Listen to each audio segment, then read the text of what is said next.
There's no better way to see a country than on a motorcycle. You're riding through it, you're smelling it, you're feeling it. I ride because of the freedom it makes me feel, just like when I was a kid on a bicycle. The outdoors, the wind, the sun on your skin, and that's what keeps me getting back on the bike, to feel that freedom. You get to see such a unique landscape, pretty special. Growing up, I was always with my dad. I was fishing, boating, riding. I grew up Saigon, which is, bicycle, motorcycle, just a way of life there. And soon I came to the United States. I bought my first motorcycle in 1984. Growing up, I think it's natural you want to do everything your dad does.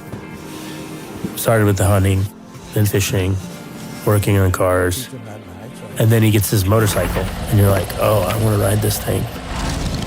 And I know I'm 15 and I can't, but I still borrow it. He brought it back in one piece, and that's how I learned. He's really good. As soon as I turn 16, I get my motorcycle's license, and then we're back to doing things together again. Riding motorcycles together for fun, just like we would do fishing or hunting.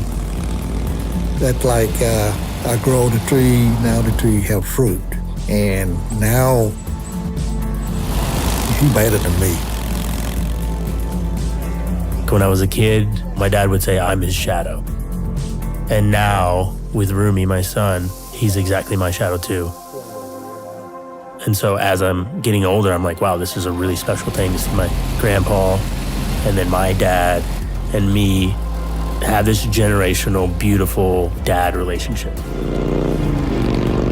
Seeing Corey right in front of me, leading me, make me so happy.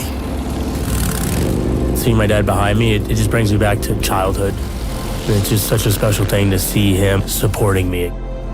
And then one day, me be behind Rumi, teaching him how to ride, riding with him, and then him getting better, and then carrying over that tradition.